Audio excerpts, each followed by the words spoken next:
Many children have vivid imaginations and love to make up stories that are nothing more than strange and weird fantasies from a child's innocent mind.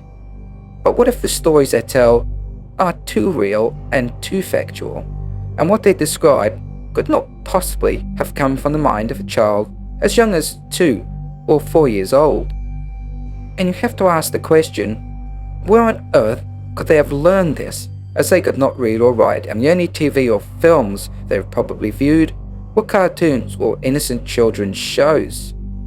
These special children were able to recall events, places, times, and people's names with incredible accuracy.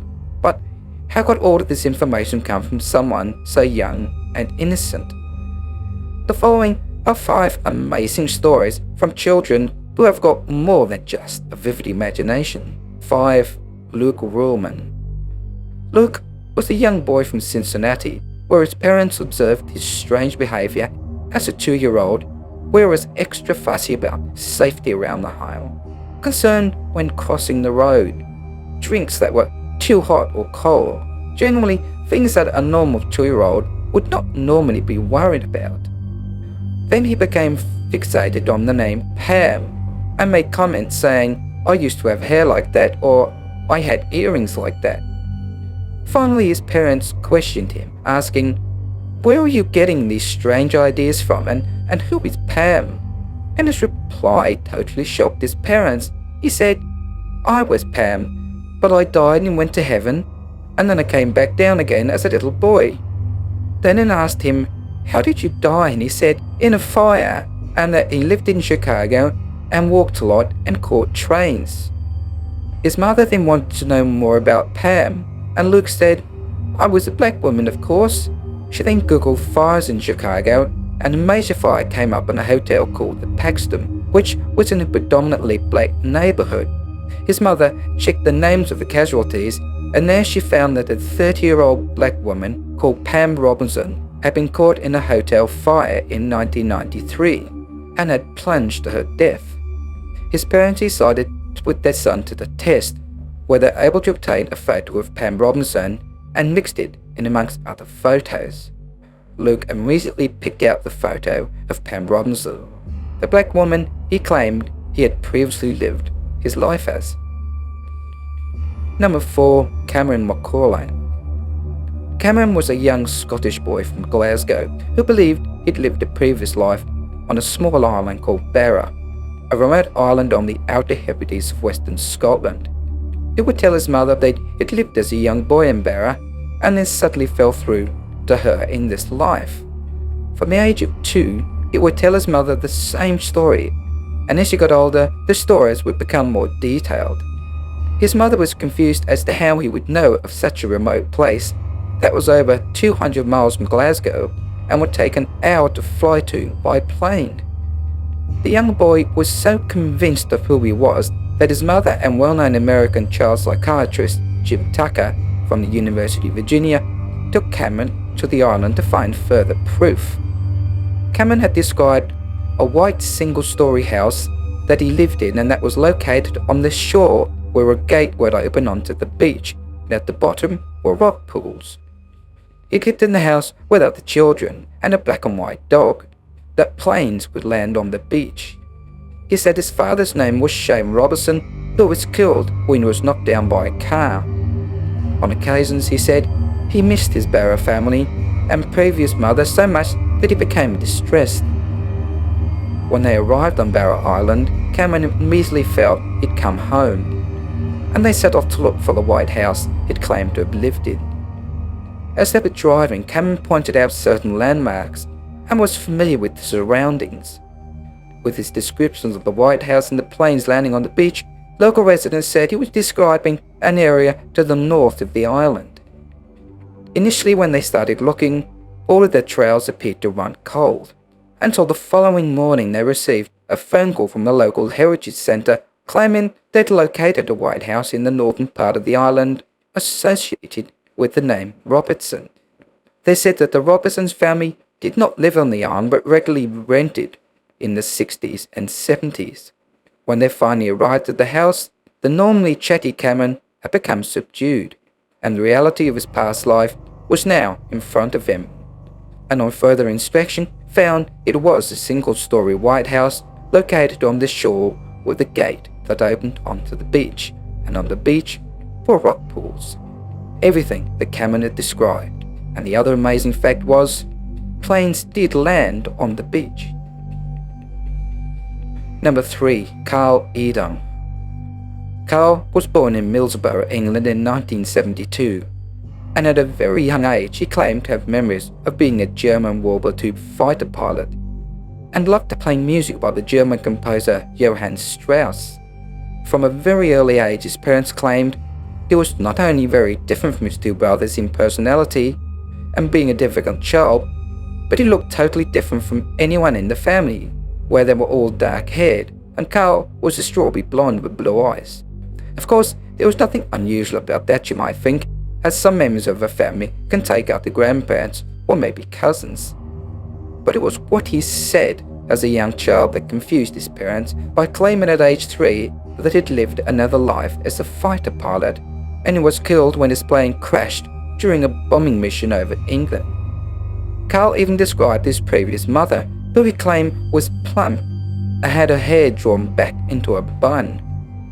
Before the age of 5, he would draw in pictures of the instrument panel in a cockpit, and would also describe which part to push in order to release the bombs. Carl claimed he flew a Messerschmitt 110, so his father did some research on German planes to hopefully prove his son wrong. Initially, his father believed he'd called his son out when he told Carl that he'd found no record of that type of German plane, but he decided to go to the library for a more thorough check and found that the plane his son claimed to have flew in, a Messerschmitt 110, did indeed exist. What confused his family was that his parents never looked at war films and never had any books at home on war. So, where did he get all of his information from about World War II or German warplanes? On one rare occasion when the family did look at a film, Carl was able to pick out the factual errors, especially where the badges were supposed to be located on the uniform.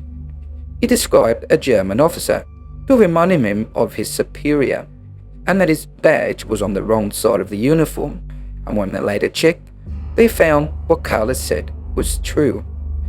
On another shocking occasion, Carl described how he actually died, that he was flying at low altitude and had lost consciousness and came to just before crashing into a building, losing a leg and bleeding to death. As children, Carl had told his brother that he would not live a very long life and would bleed to death at a young age.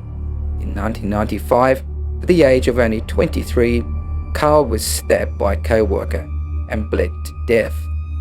To make this story even stranger, a couple of kilometers from where Carl was stabbed to death, excavators had recovered the remains of a German bomber plane and the remains of the crew. The pilot's name was Heinrich Richter, who had died at the same age as Carl Eden. Near the dead pilot, they found a ring with the letter P. Carl claimed as a German pilot he had a brother, and his brother's name was Peter. Heinrich Richter's remains were buried in the same cemetery as Carl Ebdom, where Carl's parents attended the funeral, and they felt they had buried two sons, but also felt both men had been finally put to rest. Number 2. Nicola Pert. Nicola was born in Keighley in West Yorkshire, UK in the late 1970s. In 1983, she was bought a toy dog, which she would call Muff. The name of her dog, Nicola claimed she'd also called when she was last alive, as a boy. Her parents were confused and asked what on earth she was talking about, and Nicola described her life when Mrs. Benson was her mummy, and that they lived in an old stone house at Horworth, a village in West Yorkshire, and her father's name was Thomas Benson, and she had two sisters. She said that her father had worked on the railways and was always coming home dirty. She, or rather the boy she was remembering, had been killed when he strayed onto the railway line and got his foot stuck in between the tracks and was struck by a steam train. Her family thought this was just her imagination, as steam trains still passed by on a daily basis. Her parents felt that Nicola had obviously observed the trains and imagined everything. Moreover, the movie The Railway Children had been filmed on that line, which was set around the Victorian era that Nicola seemed to be remembering. And in the film, a young boy was trying to prevent a train accident or standing on the line. So it makes sense that Nicola had seen the film, and as a very young child, the film had somehow become part of her real memory. The family decided to visit Haworth, and on arriving had no idea where they were, as they had never been there before. However, Nicola led them straight to an old stone house that she said was her last home. The parents decided to go through the church records, which revealed that a family called Benson had indeed lived in Haworth, and that the father was a railwayman, and they had a son born in 1875. Further research showed the Benson family did live in the exact stone house that Nicola had taken them to. And in the census year of 1881, the record showed a mother, father, and 2 daughters, but no son, because he'd been killed on the railway line as a young boy before the age of 6, exactly as Nicola had described. Number 1. Ryan Hammonds. Ryan was a 10-year-old boy from Muskogee County, Oklahoma, and when he was only 4 years old, he began having nightmares that were things he couldn't explain, and went to his mother claiming that he remembers being alive many years ago in Hollywood, where he was a dancer and actor. Ryan's mother, Cindy Hammond, said that her son's stories were so detailed and extensive, a child his age could not possibly have made them up. And one of the claims the son made was of having lavish vacations and having 5 different wives, and gave details about his past life, talking about going home to Hollywood and meeting actress Rita Hayworth. Ryan was talking about the golden age of Hollywood during the 1930s and 40s. His mother started looking through a book about Hollywood and was stunned when Ryan pointed to a man in the photo and said that was him in his past life, but he could not recall his name. The photograph was a still from the movie Night After Night. He pointed to another man in the picture saying, "That's George," referring to George Raft, who was a famous actor in the 1930s and 40s. Ryan knew the entire plot to the movie in the picture, 1932's Night After Night, where Ryan insisted he was the man in the photo. His parents then watched the movie but were disappointed to find that the man in the photo's name did not appear in the end credits, and later found that the role had no speaking parts. Ryan's nightmares continued, making his parents desperate to find help for closure. Eventually, they reached out to Dr. Jim Tucker, medical director of the Child and Family Psychiatry Clinic and associate professor of psychiatry at the University of Virginia. Dr. Tucker then approached professional film footage researcher Kate Coe to search for the man in the picture. After searching through endless pieces of information about the movie Night After Night, Coe came across Marty Martin, identifying him as the man that Ryan had claimed to be. But it wasn't just 1 or 2 claims that Ryan had gotten right about his former life, but had accurately described about 55 different accuracies about the man in the photo. Initial records showed that Marty was born in Philadelphia in 1905. Ryan was right about being a dancer in New York and had danced on Broadway. Marty then moved to Los Angeles, where he began as a movie extra as well as a dance director, and then became a Hollywood agent, where he set up the Marty Martin Agency. After learning of the identity of the man, the family traveled out to Hollywood to meet Martin's daughter, who is now an elderly woman, where Ryan was able to provide a lot of accurate information about his previous life as Martin.